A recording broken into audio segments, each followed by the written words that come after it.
없이 주는 나무 있잖아요. 예.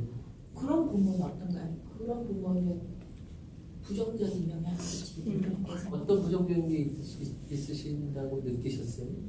그 책이 이제 처음에는 그냥 봤을 때는 부모란 뭐 음식이 이래야 돼 뭐 이런 뜻으로 우리나라에서는 되게 많이 이제 받아들여졌다고 들었거든요. 근데 실제로 그 책을 쓴 사람은 그런 부모는 이제 잘못된 부모다라는 걸 보여주기 위해서 그 책을 썼다라고 또 제가 본 거예요.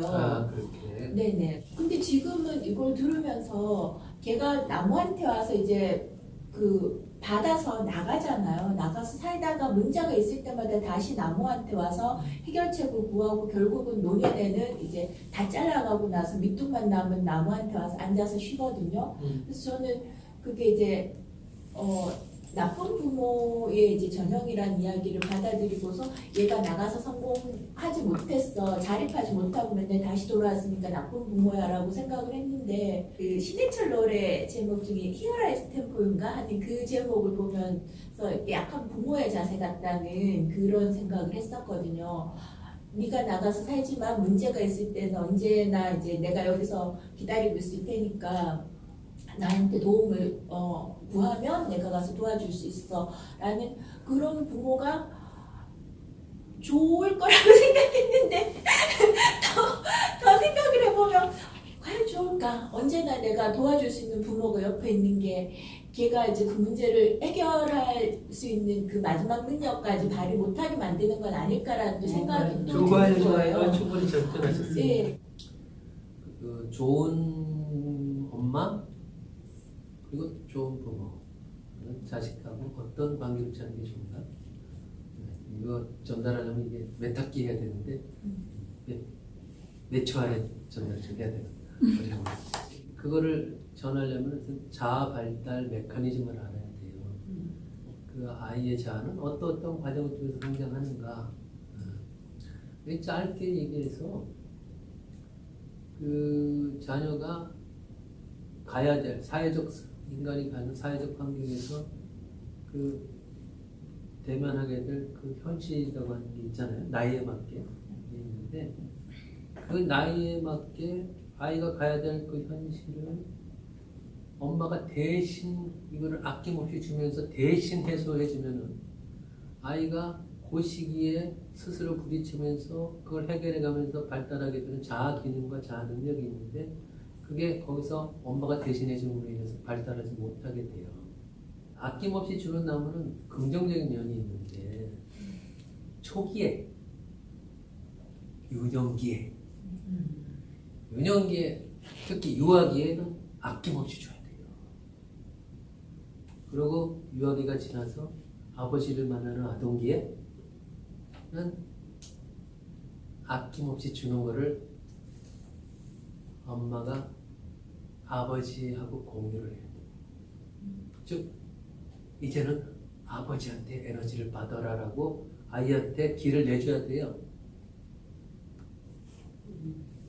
이거를 엄마가 할 수 있는 열쇠를 쥔 사람이에요. 이거 길을 안 내주면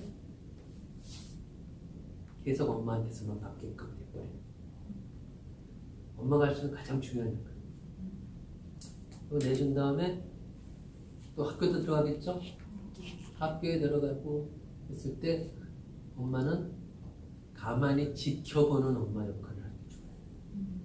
가만히 지켜보는 엄마는 아이가 바깥으로 나가서 이렇게 힘든 걸 겪고 있을 때 휴식할 때가 필요하거든. 근데 엄마한테 잠시 돌아와서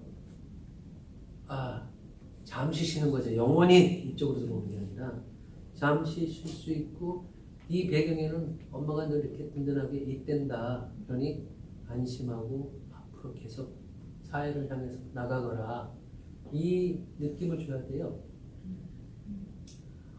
그래서 아낌없이 주는 나무라고 하는 게 아까 그루터기로 쉴 수 있는 나무 그 역할에 부합되는 거예요. 그루터기 열심히 살다가 힘들 때 와서 기댈 수 있는 든든한 엄마. 그러나 끌어잡아 당기진 않아요. 그 나무가. 근데 그 마지막에는 와서 그루터기에서 쉬지만 중간에 이렇게 삶의 과정에서 얘는 나무한테 와서 나무의 모든 걸 다 갖고 가거든요. 그릇 털기만 나무기 처음에는 열매를 갖고 갔다가 그 다음에는 가지를 잘라갔다가 그 다음에 줄기까지 다 잘라갖고 가서 다시 돌아왔을 때는 그릇 털기밖에 없었거든요. 엄마가 그렇게 줄 수 있으면 사실은 뭐참 좋은 거죠. 어떻게 보면 좋은 건데 그걸 이제 대상 사용이라는 말을 써요. 대상 사용. 엄마를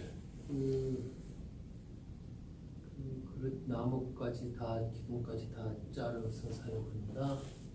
그리고 사용이라고 하는 면에 있어서는 긍정적인 면이 있는데 그것을 엄마가 가지고 있는 뭐 베이스 캠프 역할이 그냥 심리적인 베이스 캠프 그거를 다 그렇게 고갈시킨다는 의미라면 부정적으로 갈 수 있겠죠. 근데 엄마는 죽을 때까지 평생에 그 심리적인 자산으로 이렇게 남아 있는 게 제일 좋은데 중요한 건 엄마가 오히려 그걸 아이를 안 놓아주려고 네 엄마 여기 든든하고 뭐 가진 것도 많고 항상 있다 이걸 계속 가능시키면 아이는 바깥으로 나갈 가치 욕구가 줄어들겠죠. 내가 여기 뭐 다 있는데 뭐 그럼 바깥에 나가서 이러저러 뭐 이렇게 싸우고 깨지고 싸우고 깨지고 하면서 단단해지는 그걸 이뤄내지 못해요. 이 추동력이 그 욕구가 과잉 충족된 사람들이 갖고 있는 특징이 바로 의존성이다라고 나와 있더라고요. 과잉 충족과 의존은 진짜 독이에요. 그러면 심리적인 지지되는데 왜 현실적으로는 그냥 네가 알아서 하라가 가장 좋은 답일 일단 건가요? 그 나이에 맞게 엄마가 뭔가 절대 대신 처리해주면 요때 이 아이가 처리하면서 키워야 될 자아 기능이 거기서 딱 없어지게 된다니까 네. 스스로 가서 적당히 넘어지고 이런 것도 엄마를 지켜봐야 돼요. 그래서 위기 때는 도와줄 수 있죠. 근데 위기 때도 기다렸다 도와줘야지 스스로 해결하는 그것을 여기서 스스로 하게끔 안 돼요. 정말 지혜로. 그래 뭐 여러분 나중에 자식을 좀 더 크게 키우려면은 바깥 세상으로 내보내야 돼요. 네, 맞습니다. 전적으로 맞습니다. 자, 여기까지. 감사합니다.